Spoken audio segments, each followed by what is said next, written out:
Je vais sans plus attendre céder la parole donc à David. Merci à toi et David va nous présenter aussi une présentation PowerPoint et je crois que tu veux aussi présenter un petit peu plus d'où tu viens, qui tu es et l'association Le Sel. Merci beaucoup Jean-François. Très heureux d'être avec vous, très heureux de revoir aussi beaucoup de têtes connues, tant de l'église que du boulot, c'est très agréable. Donc voilà, vous voyez, très heureux d'être avec vous. Pourquoi le Sel et Arocha ensemble? Ça peut sembler un peu étonnant. Donc comme Jean-François l'a rappelé, le Sel est une association protestante évangélique qui lutte contre la pauvreté en soutenant des partenaires chrétiens dans le Sud, donc des organisations chrétiennes. Et il s'avère que nous constatons tout simplement que la crise environnementale est devenue un des facteurs majeurs d'accélération de la pauvreté et de difficulté face à la sortie de la pauvreté pour les acteurs dans le Sud et en particulier dans un certain nombre de pays dont on va parler tout à l'heure. Ce qui explique pourquoi je suis là, ce qui explique aussi pourquoi vous verrez de plus en plus souvent Arocha et le Sel parler ensemble, tout simplement, puisqu'il y a là une logique de fond et un combat commun. Alors, crise environnementale et pauvreté, aujourd'hui, très clairement, 3,3 milliards environ, vous savez que tous ces chiffres sont comme sujet à discussion sur on va dire les centièmes, mais on est sur 3,3 milliards de populations qui sont devenues et qui sont en situation de vulnérabilité face aux urgences climatiques. On a eu des exemples très forts dans les derniers mois, ce qui fait qu'aujourd'hui, c'est vrai que être encore climato-sceptique, c'est devenu très, très compliqué. On est dans un schéma où l'homme est fortement responsable de façon directe ou indirecte.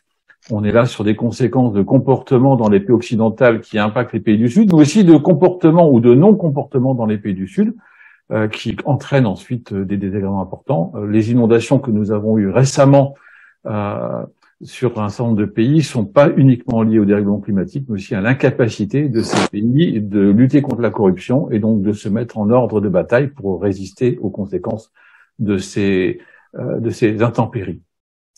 Alors, on est dans un schéma où, pour nous, au Sel, on considère que la crise environnementale dans son ensemble est encore plus injuste que d'autres injustices parce que, retenez bien ce chiffre de 10-50, c'est 10% aujourd'hui de la population mondiale qui produit 50% des gaz à effet de serre ou équivalent, et dans les faits, c'est 50% des plus pauvres qui aujourd'hui ne produisent que 10% de ces gaz à effet de serre et avec les impacts que l'on connaît.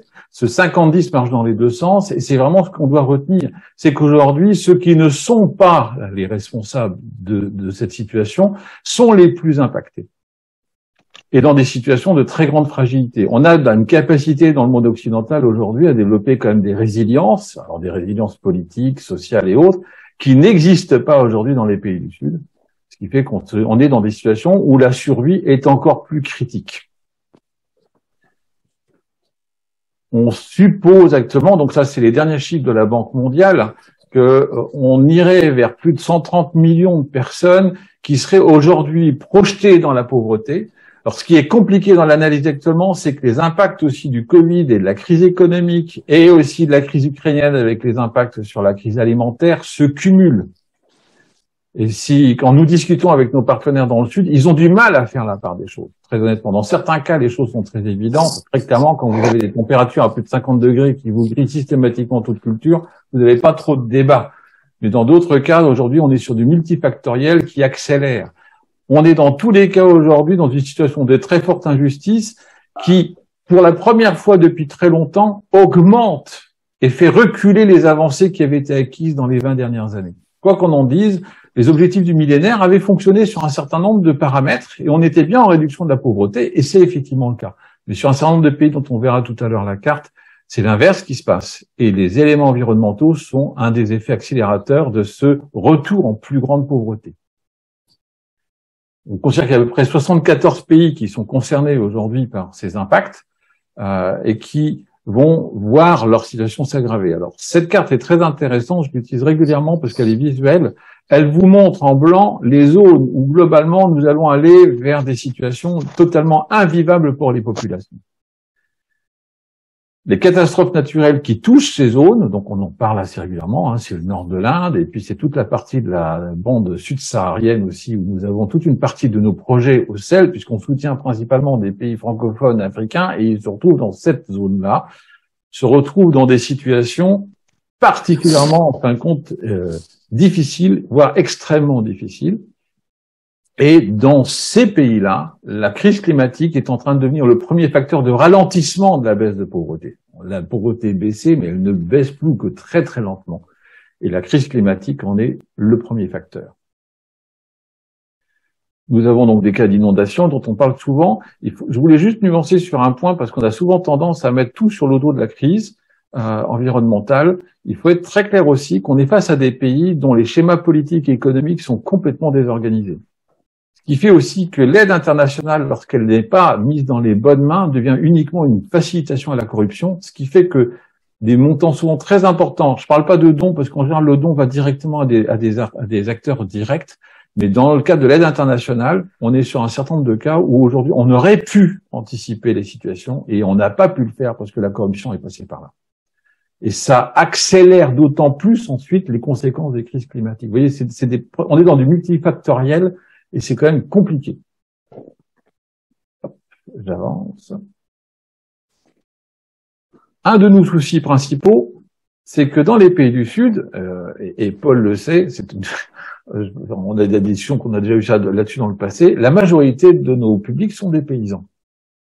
Ce sont des gens qui se nourrissent eux-mêmes et dont l'objectif est de se nourrir eux-mêmes et de dégager à partir de leur activité aussi un revenu, une activité génératrice de revenus qui leur permet finalement de se développer. Notre problème aujourd'hui, c'est que ce sont ces populations-là qui sont prioritairement touchées par les impacts de la crise climatique. Alors que ce soit dans les impacts tels qu'on le voit traditionnellement, les augmentations de chaleur et l'incapacité pour les sols de produire, mais aussi l'acidification des sols et tout ce qui va avec. Nous sommes donc face à des personnes dont le revenu de base disparaît en même temps. C'est pas juste leur capacité de survie, c'est aussi le revenu de base et c'est le territoire lui-même qui n'est plus capable de porter la seule activité qui leur permet et de se nourrir et de développer une activité économique pour envoyer aussi leurs enfants à l'école et tout ce qui va avec.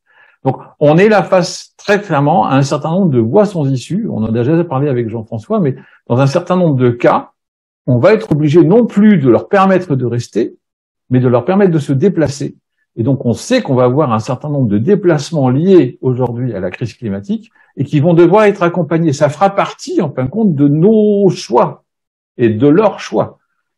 Et vouloir rester à tout prix sera dans un certain nombre de cas intenable, vu la situation dans laquelle nous sommes aujourd'hui. Ce qui n'était pas du tout ce qu'on envisageait il y a encore quelques années.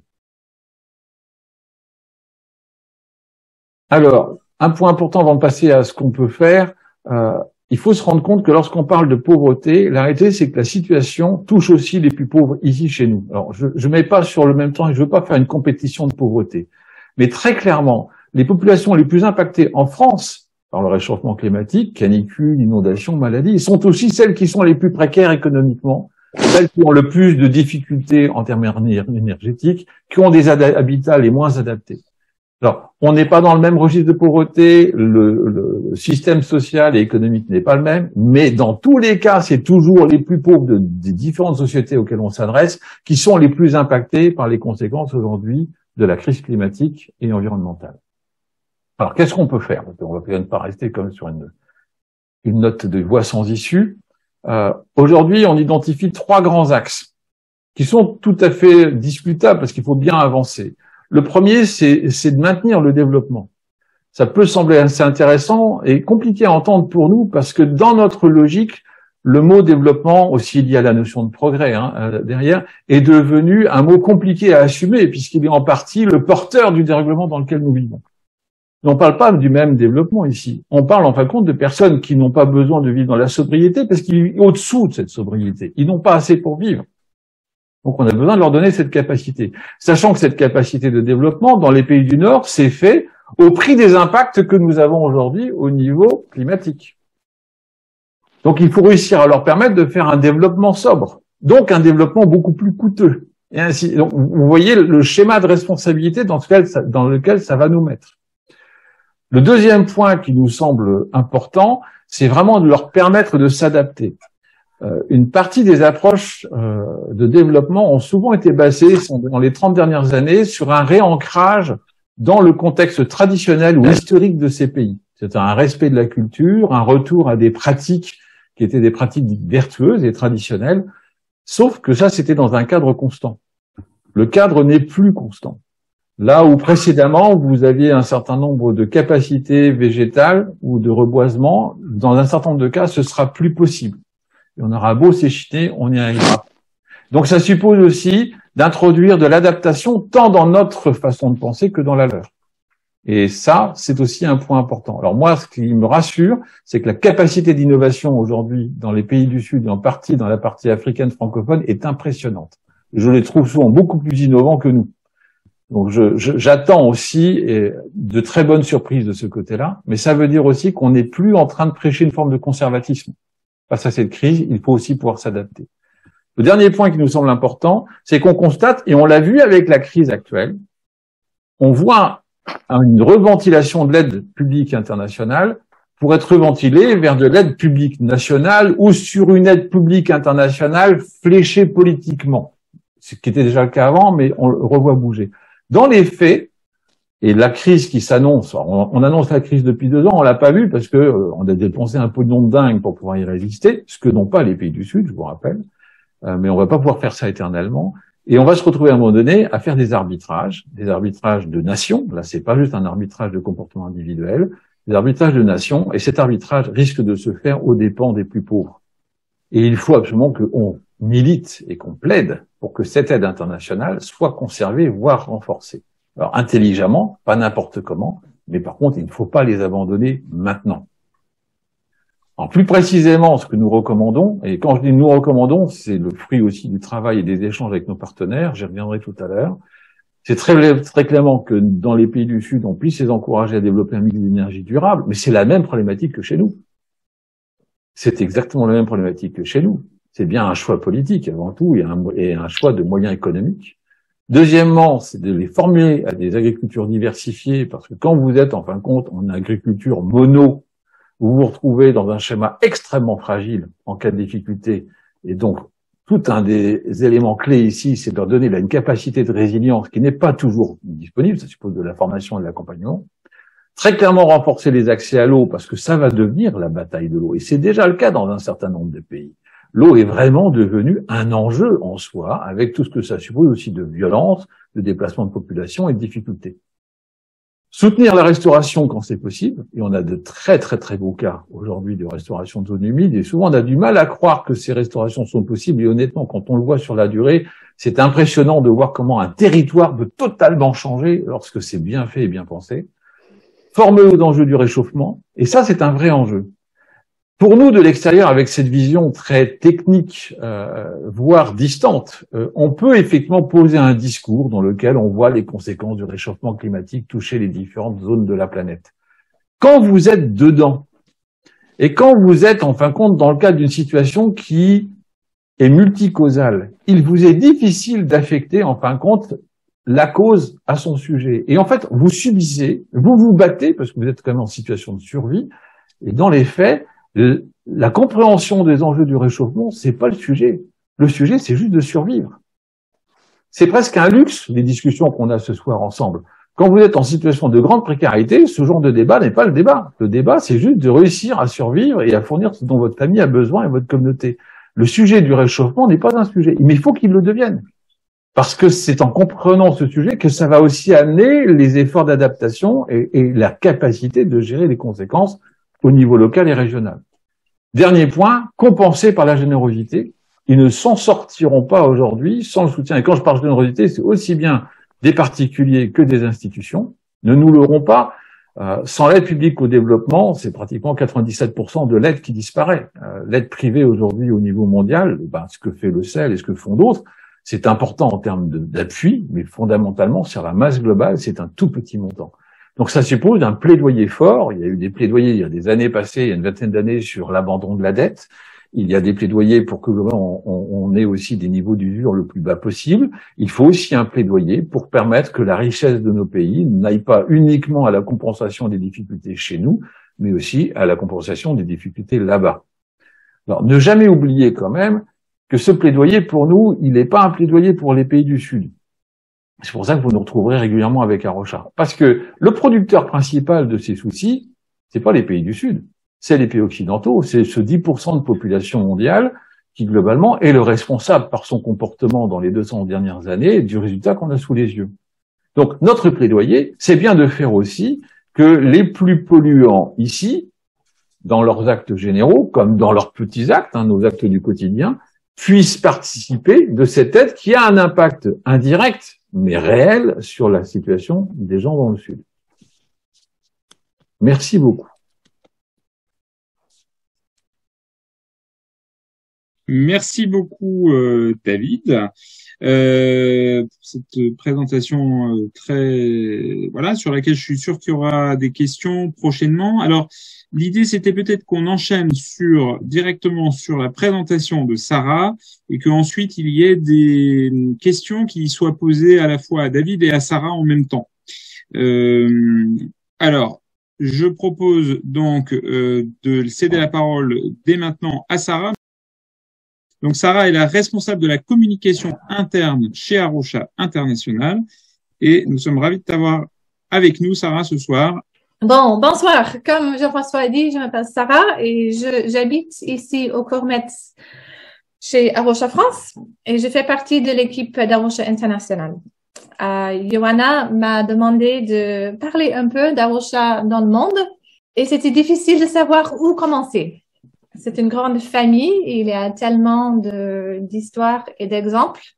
Et je dois dire au début que quand je dis famille, je veux dire l'ensemble des organisations dans chaque pays qui forment comme une famille. Alors, le premier point, comme Jean-François a dit tout au début, Arocha est présente dans plus de 20 pays dans le monde. Et la taille de chaque équipe varie d'un pays à l'autre. Mais peu importe la taille, chaque équipe a pour objectif de vivre l'appel de Dieu à prendre soin de la création, les espèces, les habitats, les gens, la terre, tout, et d'équiper les autres à faire de même. Et vous faites partie de cette mission.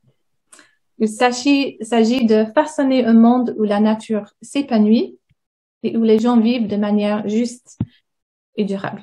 Comment cet objectif est poursuivi reflète le contexte local et les besoins du coin. Par exemple, en Inde, un besoin de savoir où les éléphants sont quand vous effectuez votre travail dans la forêt a poussé l'équipe à développer un système de feux de signalisation pour savoir quand les éléphants traversent la route. Je l'ai pas encore vu, mais j'aime énormément cette idée et je pense que cela ajoute de l'adrénaline à chaque sortie. Ou un projet que plusieurs parmi vous connaissent déjà peut-être, de former les gens à construire un filtre simple qui purifie l'eau. Et Colline et Arocha France, quelques-uns parmi vous peut-être, a gentiment levé les fonds pour quelques filtres l'année passée et nous vous remercions de nouveau. Ou le travail dans les églises. Les versions de Eco Church ou Église verte se lancent en Nouvelle-Zélande et au Pérou.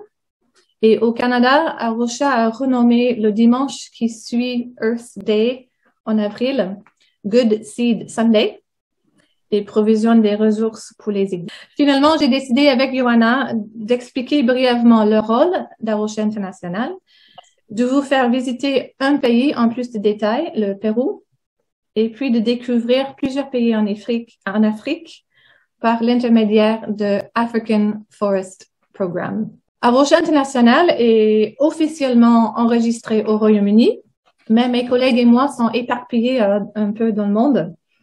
Et le rôle de mon équipe, cette équipe, a 4 aspects. Soutenir la famille Arocha, représenter la famille Arocha au niveau international, lancer de nouvelles organisations et initiatives et assurer le suivi des organisations et les encourager. Nous avons aussi 3 programmes globaux.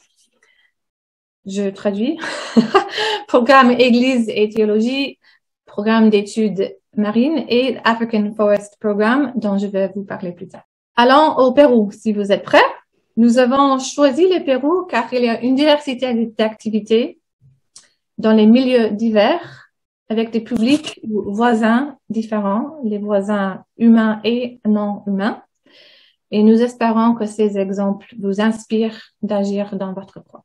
L'équipe au Pérou vise l'étude de et la restauration de la forêt sèche, un habitat où très peu d'espèces poussent, mais où il y a des espèces spécifiquement adaptées à cet habitat.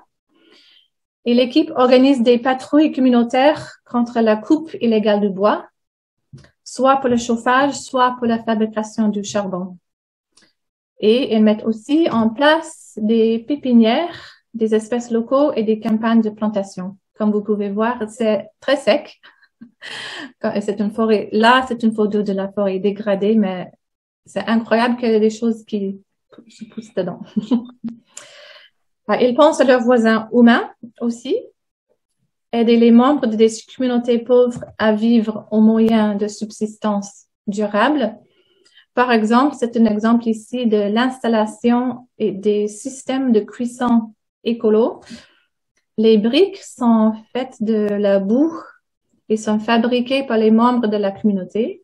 Donc, un travail est créé pour ces personnes.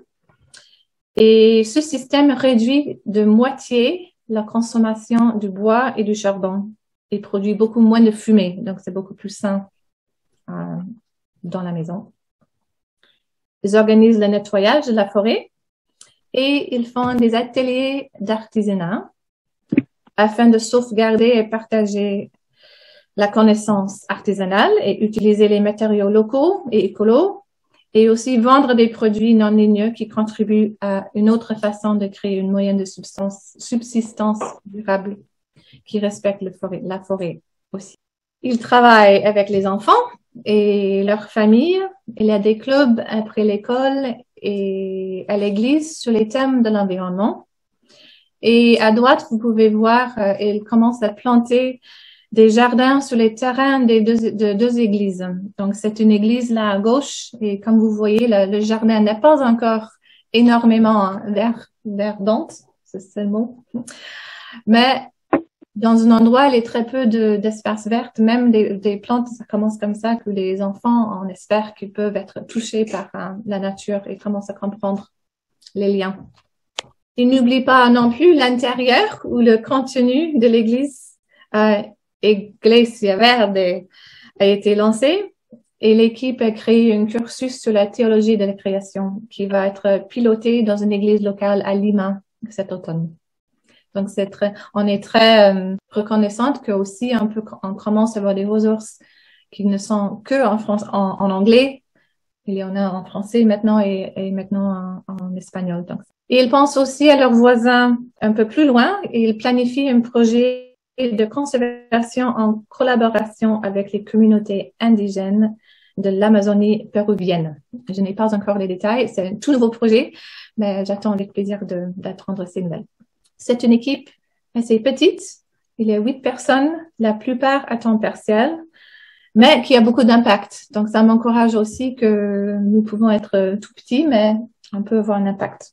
Voilà le Pérou. Partons pour l'Afrique. Et d'ici, c'est une présentation préparée par mon collègue Nicolas, qui n'a pas pu être ici ce soir et qui dirige un peu ce programme. Donc, je ferai de mon mieux avec les paroles de Nicolas. Cela fait plus de 30 ans que nous travaillons en Afrique. Et bien sûr que les organisations en Afrique font beaucoup de choses à propos de la conservation, l'éducation environnementale, la recherche scientifique, la formation des gens à des modes de vie durables, etc.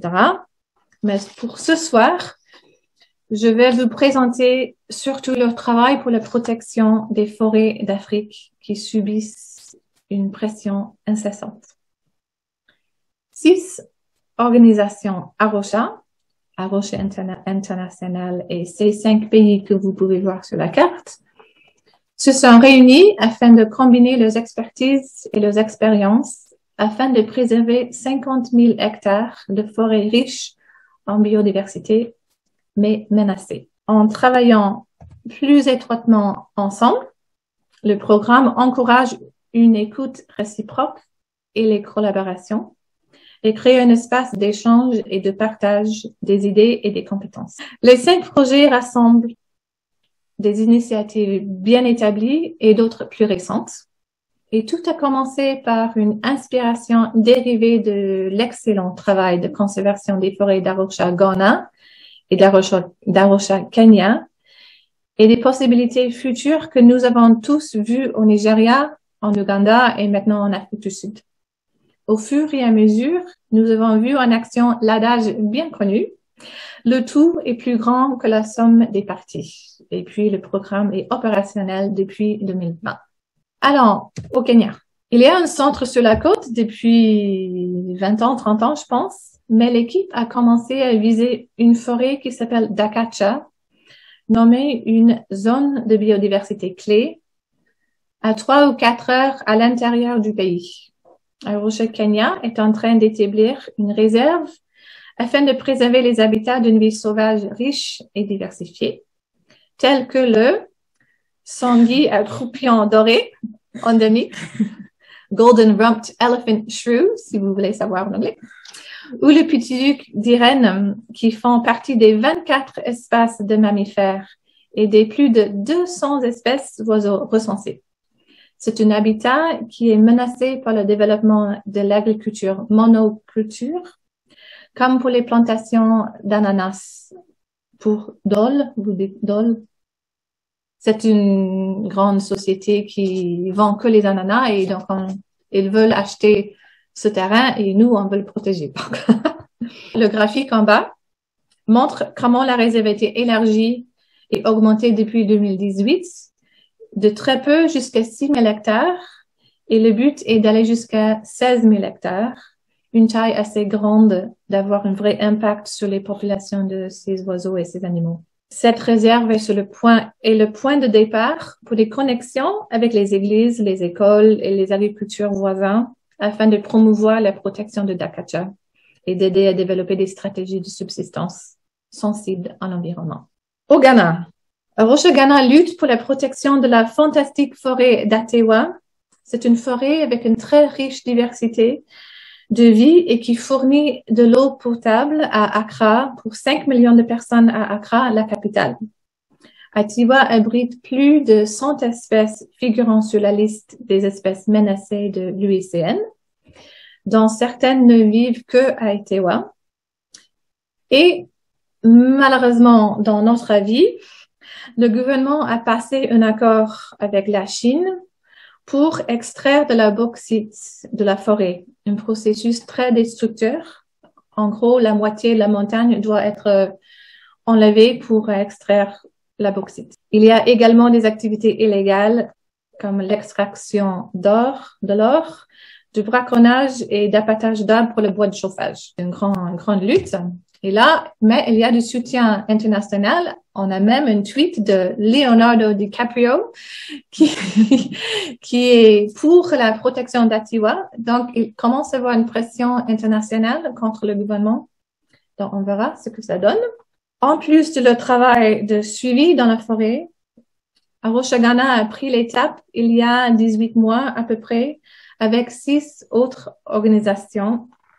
Ils ont intenté un procès contre le gouvernement du Ghana pour la violation du droit à la vie et à la dignité telles qu'elles sont inscrites dans la Constitution du Ghana. Donc, c'est assez à haut niveau. Ils demandent la proclamation de la forêt comme un parc ou une zone protégée. Et l'action en justice a été mise en attente à cause du Covid, mais finalement, apparemment, en novembre, l'action en justice débute. Donc, je vous encourage à prier pour eux dans cette démarche courageuse. C'est assez courageux de te mettre en face du gouvernement. C'est un peu David et Goliath. Et voici quelques photos juste pour vous donner une idée. Vous voyez à gauche la taille de quelques arbres à Atewa. Énorme. À droite, c'est un singe mangabé couronné qui a été photographié à Atewa pour la première fois au Ghana. En bas à droite, c'est un exemple de la coupe illégale du bois. Et à gauche, les hommes qui extraient l'or dans une façon pas saine ni pour l'homme, ni pour l'environnement. Toutes ces chimies tombent dans l'eau et continuent à la capitale. Donc, il y a des grands problèmes. L'Afrique du Sud. L'Afrique du Sud a rejoint le programme en 2022. C'est beaucoup plus petit, c'est tout nouveau, mais ils font partie maintenant du programme. Le projet est dans la forêt de Ferncliff Mist Belt et vise la restauration et la conservation de la biodiversité au sein de la réserve de 250 hectares. Cette année, le grand travail, l'équipe a lutté contre la végétation invasive entre ce janvier et juin pour créer l'espace pour la plantation d'arbres indigènes qui vont être plantés à peu près maintenant au début de la saison humide, en octobre-novembre. Ouganda, nous nous préparons à commencer un nouveau travail dans la forêt à West Bugwe, une des 3 forêts naturelles qui subsistent dans toute la partie orientale du pays et elle est gravement dégradée. Et les plusieurs activités comprendront la régénération de la forêt et son reboisement, le déploiement des technologies d'énergie verte, de pratiques d'agriculture plus résilientes au changement climatique, et ils ont préparé un cursus d'éducation environnementale dans les écoles et les organisations religieuses chrétiennes et musulmanes. Et ça, c'est aussi très intéressant. Ils sont vraiment tissés dans les communautés locaux. Et finalement, nous arrivons au Nigeria, où notre projet associé Eden Creation Care Initiative espère développer un projet à long terme à Kwandé, dans l'est du pays, pour aider à protéger les derniers vestiges de forêt. Ce février passé, Eden a entrepris une visite dans la région afin d'explorer sa communauté d'oiseaux et d'évaluer l'intégrité forestière des données qui nous serviront pour les étapes suivantes. En gros, l'existence du African Forest Program a un effet sur la survie de plusieurs forêts exceptionnelles en Afrique. Et pour ceux qui travaillent à ce programme, c'est l'occasion d'être écoutés, de travailler ensemble, de s'encourager, d'accéder et de partager les connaissances. Le tout est plus grand que la somme des parties. C'est vrai pour toute la famille Arosha, j'espère pour ce soir aussi. Et aussi, si vous voulez lire notre rapport annuel. Merci beaucoup, Sarah, pour cette présentation. Alors, je vous propose maintenant, si vous voulez poser des questions à la fois à David et à Sarah, une question pour David Alonso d'abord. Quelles sont les actions de diversification de l'agriculture que vous pouvez nous présenter? Alors, je pensais à des exemples au Bénin, parce qu'on vient de faire une campagne sur. Alors, je suis pas toujours le nez dans les campagnes, hein, donc je pensais à 2 cas qu'on a vus au Bénin récemment, où on a accompagné une formation, en fin de compte, des paysans locaux à développer une culture de manioc, de maïs et de soja, pour être capable effectivement de pouvoir basculer d'un type de semis à un autre et être aussi capable de faire 2 productions dans l'année, ce qui n'était pas le cas précédemment.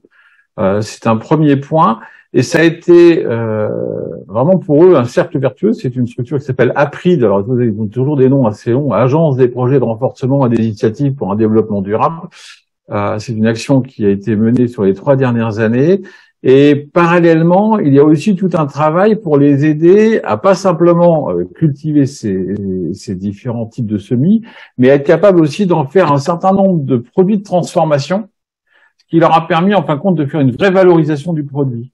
Alors, un autre cas où on n'est pas exactement sur l'agriculture, mais parce que je suis la tête dans le Bénin actuellement, c'est une structure qui s'appelle ESOP, qui était donc des agriculteurs et qui bénéficiaient d'un accès, en fin de compte, à des bassins d'eau assez importants, et ils ont été formés pour développer de la pisciculture, et donc développer des capacités autres que simplement aujourd'hui les récoltes, avec tous des aliments à base de poissons qui se vendent en plus extrêmement mieux que la production agricole habituelle qu'ils faisaient et qui vient en complément de leur activité agricole habituelle, ce qui a permis ici de renforcer leur résistance économique. Donc, c'est 2 cas que je peux vous donner. Et si vous avez besoin de plus d'exemples, je pourrais vous passer la lettre. Il y a une lettre de nouvelles qu'on a fait à l'époque justement sur cette capacité de diversification qui est assez large et qui est vraiment pour nous un objectif prioritaire actuellement. Voilà 2 exemples, par exemple. Si je peux répondre aux Juifs, Jean-François, nous aussi, mais à Rocha aussi, il y a des exemples. Par exemple, au Ghana, quand vous plantez les arbres, d'avoir l'approche de planter d'autres légumes, des espèces comestibles autour, et avant que l'arbre est trop grand, vous pouvez utiliser la forêt d'une façon différente ou l'apiculture, des choses comme ça. Donc, c'est vrai que il y a beaucoup d'approches possibles. Et puis, il y a aussi l'encouragement à Farming God's Way. Oui, exact. Oui. Tu veux en dire un mot, Sarah? Donc, Farming God's Way, c'est un peu, c'est pas la permaculture, mais c'est un peu une approche assez logique. Et parfois, ce sont des choses que nous avons fait il y a 2 générations, mais nous avons oublié. Mais comme utiliser le compost ou utiliser mulch, le broyat ou la paille, pour apprendre aux gens comment planter des espèces qui aiment pousser ensemble, etc. Et on a pas mal de succès. C'est pas 100% toujours parfait. Je pense que faire pousser les légumes et la nourriture n'est jamais facile, mais oui, ça aide beaucoup. Pour ceux qui connaissent pas l'anglais, Farming God's Way, ça veut dire faire de l'agriculture à la manière de Dieu. Est-ce que tu peux dire un mot sur l'origine de ce programme? Est-ce que c'est lié un peu à Arusha en Afrique? Je me trompe? C'est plus large que Arusha. C'est pas Arusha qui l'a créé. Je sais pas exactement où et quand ça a commencé, mais Arusha l'utilise beaucoup en Ouganda, au Ghana, en Afrique du Sud, au Kenya. Merci, Sarah. Alors, la prochaine question, c'est pour toi, justement. Est-ce qu'il y a des rencontres ou des échanges entre les différentes équipes nationales dans le African Forest Program et comment ça marche? Oui, ils se réunissent, pas toute l'équipe, mais les gens responsables dans chaque équipe. Ils se réunissent régulièrement ensemble, facilité par Nicolas, et c'est vraiment un échange d'idées et d'expertise. Donc, par exemple, l'équipe au Ghana et au Kenya ont pas mal d'expérience, les demandes de financement, comment remplir les formulaires comme il faut. Ils ont vraiment soutenu le Nigeria pour recevoir un financement, par exemple. Ils partagent les idées, ils travaillent vraiment ensemble. Et Nicolas me dit qu'il voit vraiment, il y a des échanges et ça tisse le travail ensemble. Il voit que vraiment, ils sont beaucoup plus capables et beaucoup plus efficaces ou créatifs ensemble. En gros, c'est par Zoom. À ma connaissance, je pense que Nicolas est allé une fois au Ghana et il a vu, ils ont rassembler les gens comme ils ont pu, mais c'était pas capable d'avoir tous. Je pense qu'ils n'ont jamais se réuni ensemble en présentiel, mais ils travaillent beaucoup ensemble sur les documents aussi. La question de Benoît. Quelles sont les perspectives de coopération à court terme entre Arusha et le sel? Pour être très clair, il y a une discussion très sérieuse et bien aboutie entre Arusha et le sel, tout simplement parce que nous nous rejoignons aujourd'hui sur la situation d'injustice que représente la question de la crise environnementale sur les plus pauvres.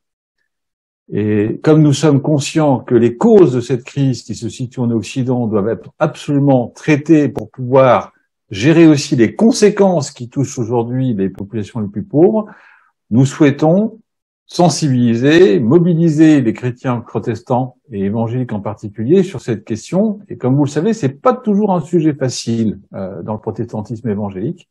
Et donc, nous sommes en train de travailler à une prise de parole et à des actions de mobilisation communes.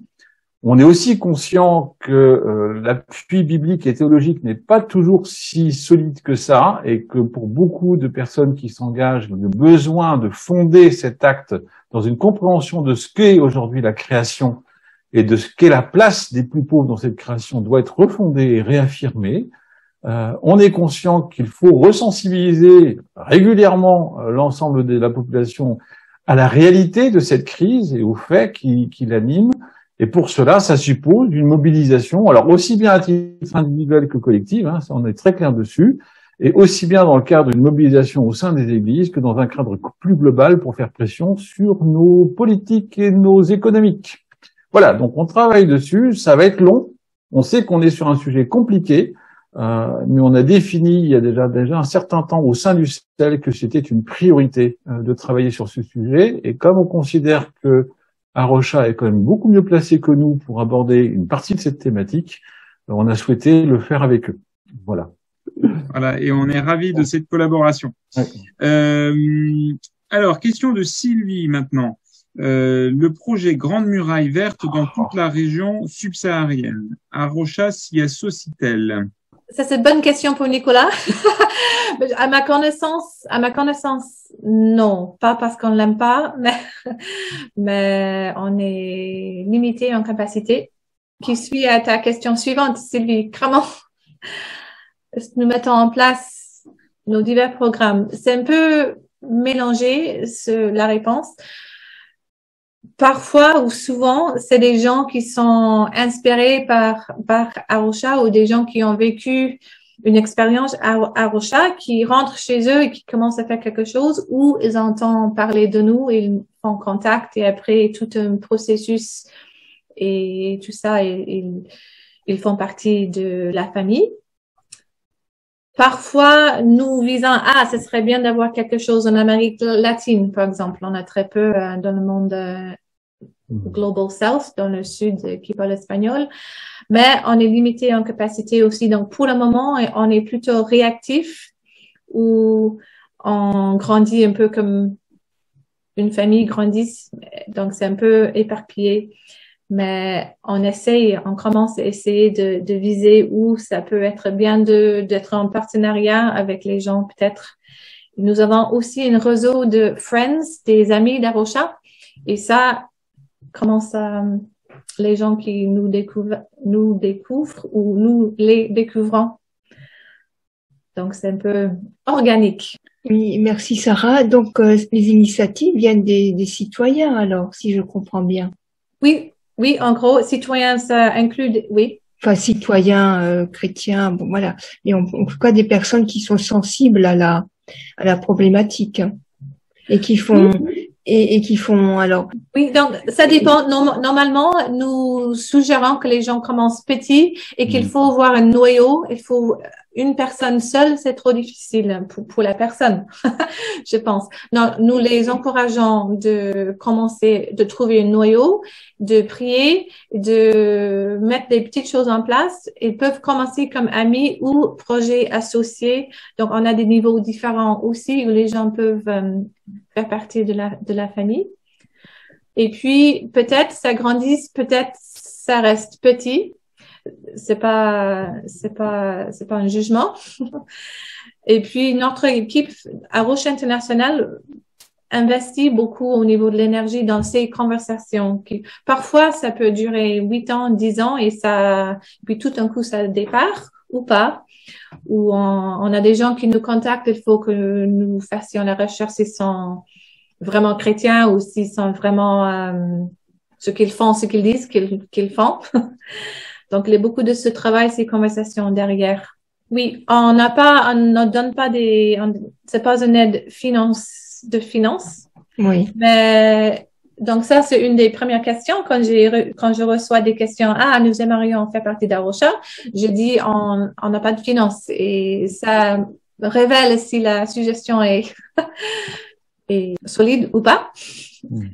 Mais oui, c'est tout un genre sur les rapports et des conversations sur des niveaux différents avec les gens. J'aurais une question. J'ai compris qu'Arocha et le CEL allaient de plus en plus travailler ensemble.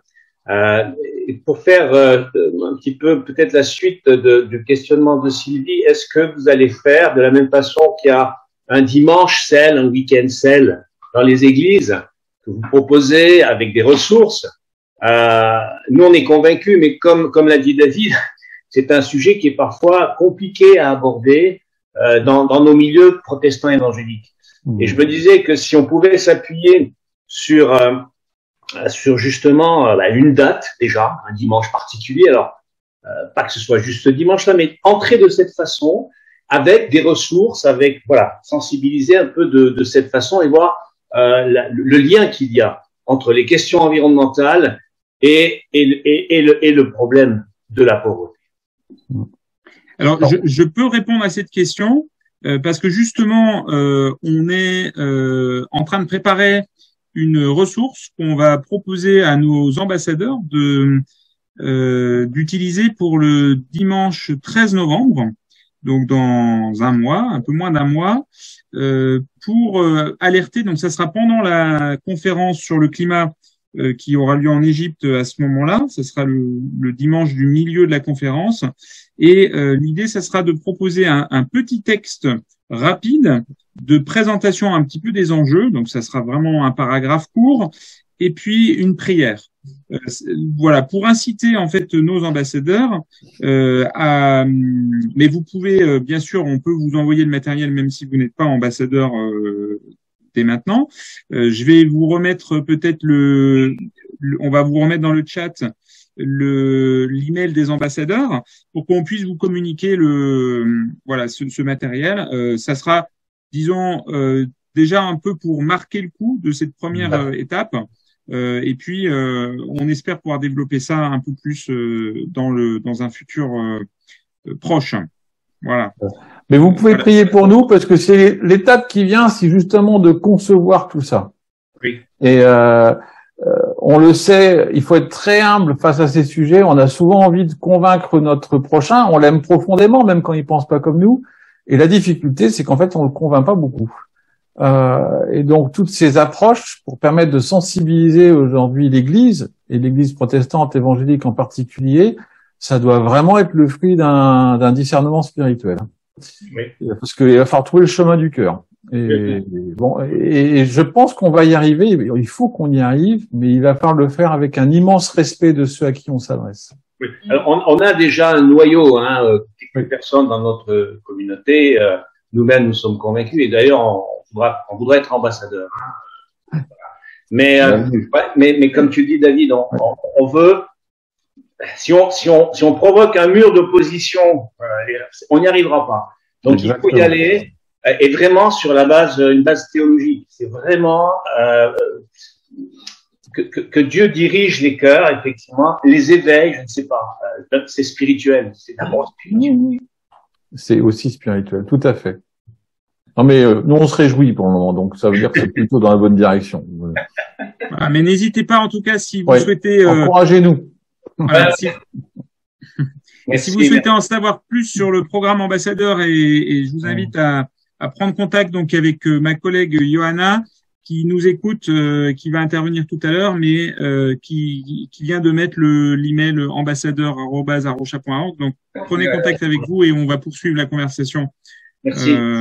Moi, je voudrais faire appel à tous ceux qui ne sont pas forcément ambassadeurs, mais qui sont sensibilisés afin que, pourquoi pas, ils prennent la parole dans leur propre église au nom de la création et pour la création et pour que l'homme y retrouve sa place. Voilà. Donc, je suis pour les petites mains là où elles sont. Je suis persuadée que beaucoup sont sensibilisés et pour que ceux qui sont sensibilisés osent prendre la parole et prier en faveur de la création et du bien-être de l'homme dans la création. Merci Sylvie, tout à fait. Donc je précise évidemment que tout le monde est bien sûr libre de pouvoir parler de ces sujets dans son église. Le but du réseau des ambassadeurs, c'est justement de permettre d'équiper des gens qui auraient peut-être pas, qui oseraient peut-être pas spontanément tout seuls. Tout à l'heure, Sarah disait que quand on est plusieurs, on peut échanger des idées, on peut s'encourager mutuellement. Donc c'est exactement le principe du réseau des ambassadeurs, de permettre d'équiper les gens, de fournir des informations, de la formation, des échanges d'idées, et de la prière pour se soutenir mutuellement. Donc en tout cas, donc si vous voulez en savoir plus sur le réseau ambassadeur, c'est pas le sujet de la soirée, mais vous pouvez bien sûr contacter Johanna avec l'email que vous voyez apparaître dans le chat. Alors ferme la petite parenthèse pour l'instant sur le réseau ambassadeur. Je vais céder la parole maintenant à Colline, qui donc est la responsable du pôle nature d'Arocha au Courmettes et qui va nous parler de, et vous, comment vous pouvez aider les scientifiques à préserver le vivant. Donc l'idée c'était de revenir un peu par ici. Maintenant on est parti par là-bas, on revient par ici. Et souvent, on entend, parce que du coup, une des missions d'Arocha, c'est la conservation de la nature. Souvent, on entend que c'est pour les experts. Et l'idée, ce soir, c'était de vous présenter des sciences participatives qui s'adressent justement aux non-experts. Voilà. Donc, qu'est-ce que c'est que les sciences participatives? En fait, c'est des petits programmes scientifiques qui sont très simples et qui sont justement qui peuvent être mis en place par tout le monde.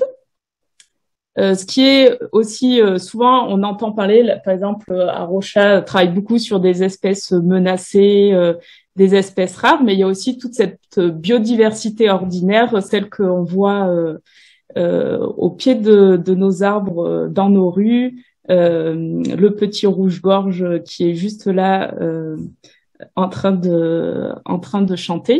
Et souvent, c'est cette biodiversité ordinaire qu'on oublie presque. Et l'idée de ces programmes, c'est justement de se pencher sur ces espèces communes qui ont autant de valeur que ces espèces menacées. L'avantage de ces petits programmes aussi, c'est qu'ils sont très flexibles, donc on s'engage pas sur quelque chose de très régulier ou voilà, c'est adaptable à l'emploi du temps de chacun. Et puis en plus, ils sont très nombreux, donc on peut trouver ce qui nous plaît dedans sans problème. Alors, on va voir à quoi servent ces programmes. Et le premier, ça sert la conservation. Donc préserver toutes ces espèces vivantes et communes. Donc l'idée c'est finalement en s'appuyant sur un réseau de citoyens qui va observer la biodiversité commune, c'est de collecter énormément de données qui vont permettre de décrire les changements de la biodiversité ordinaire. Sans ces milliers de données de partout en France, si on s'appuyait seulement sur des scientifiques, en fait, on n'arriverait jamais à avoir autant de données. Donc l'idée, c'est vraiment de se baser sur les citoyens pour collecter de la donnée. Donc ça va permettre à la fois de décrire les changements sur la biodiversité ordinaire, mais de comprendre aussi la cause de ces changements. Donc, quel est l'impact des pratiques agricoles, de l'urbanisation, du changement climatique, etc. Voilà. Et en fait, toutes ces données, elles remontent au Muséum d'histoire naturelle, qui va les analyser. Et tous les résultats vont être ensuite publics. Donc, vous voyez, en fait, vous allez avoir le résultat de vos observations et comment ce que vous avez fait et observé sert. Voilà. Donc ça, c'est un premier intérêt, c'est d'aider les scientifiques à collecter de la donnée et comprendre ce qui se passe et quels sont les changements. Le deuxième intérêt, c'est que ça permet aussi, c'est aussi une action citoyenne. Souvent, finalement, on s'aperçoit que savoir que depuis des années qu'il y a 80% des insectes qui ont disparu d'Europe ou des grands chiffres comme ça fait pas forcément avancer les choses, mais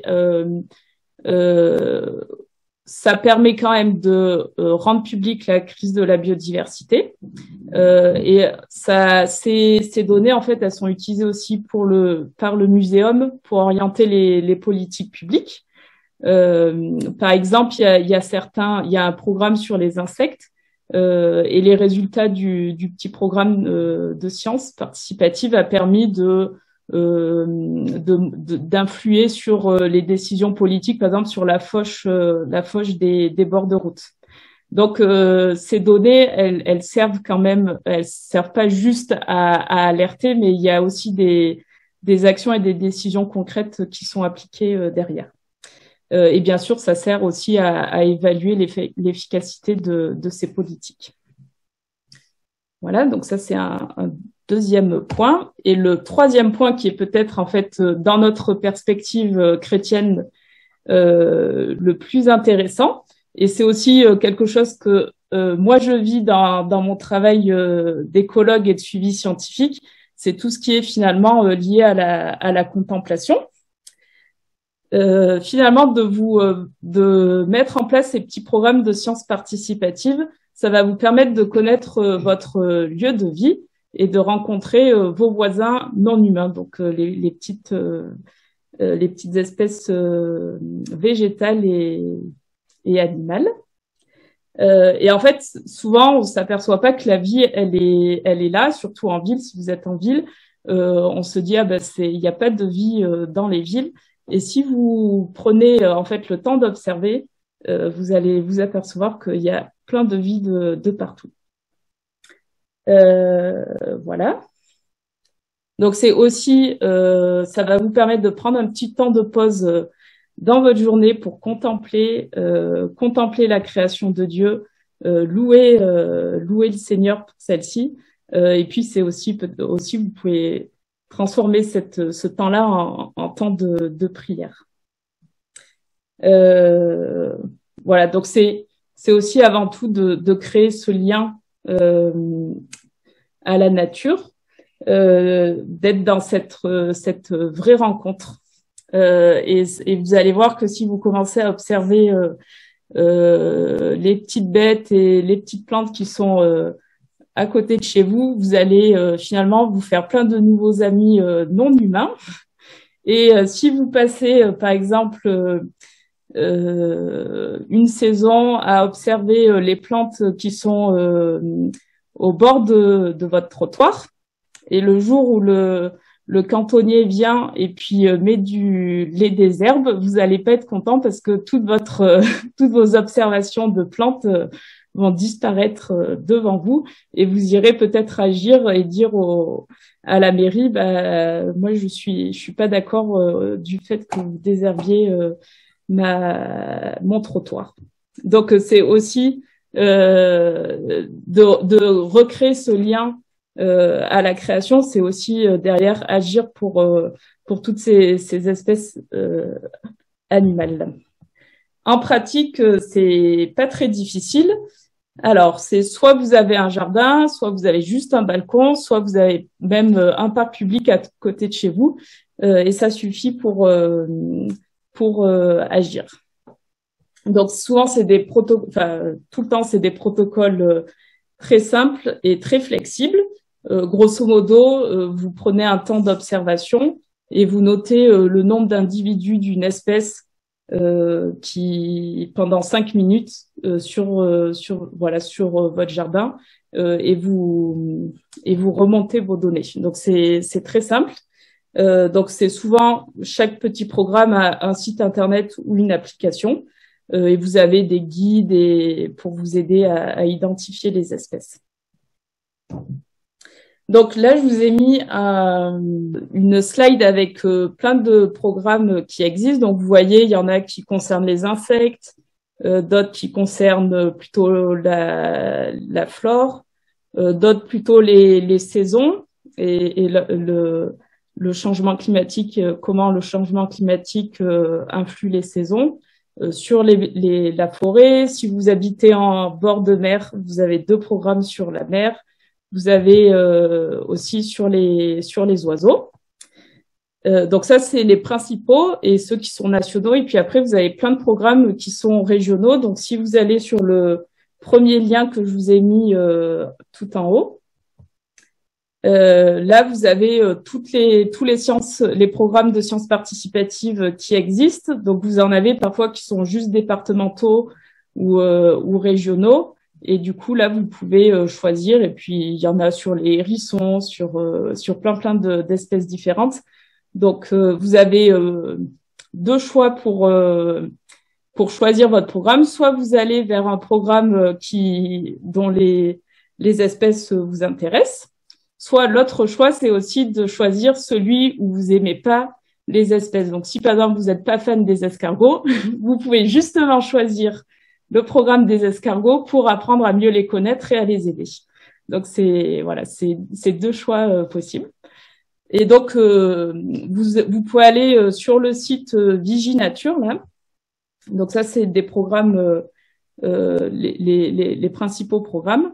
Et sur ce site, vous allez retrouver les protocoles, les guides d'identification, comment entrer vos données pour que ça remonte au muséum. Voilà. Donc, on peut prendre un exemple. Si on prend, par exemple, l'exemple, le protocole sauvage de ma rue. Là, l'idée, c'est donc vous allez choisir une rue dans votre ville, votre village, et vous allez répertorier toutes les plantes en bord de trottoir ou au pied des arbres, et vous allez identifier toutes ces plantes. Et là, il y a une petite application qui va avec, donc ça vous aide aussi à l'identification des plantes. Et une fois que vous avez fait ça, vous rentrez donc toutes vos données dans l'application et ça part au muséum. Et ça permet ce programme, il est spécifique pour comprendre comment les pollinisateurs, comment les plantes des rues sont impactées aussi par la présence des pollinisateurs en ville, spécifiquement.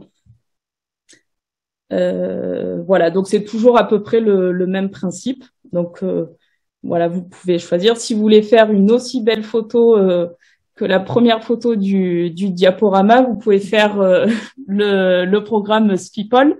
Là, ça c'est un suivi photographique des insectes pollinisateurs. Donc si vous aimez la photo, par exemple, vous pouvez aller prendre plein d'insectes en train de polliniser des plantes.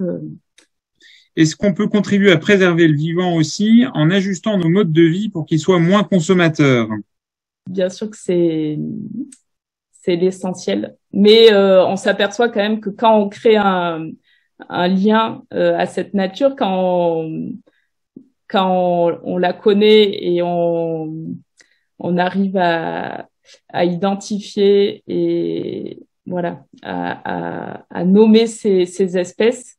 On a tout de suite plus envie d'agir et ça met du sens aussi sur cette action. On sait pourquoi on le fait.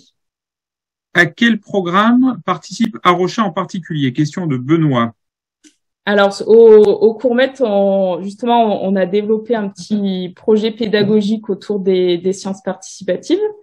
Donc, on a mis en place tous les petits programmes de Viginature, donc sur les papillons, les bourdons, les escargots, sur le jardin pédagogique, parce qu'il y a aussi un programme de sciences participatives pour l'agriculture. Donc, on l'a mis en place sur le jardin pédagogique des Courmettes.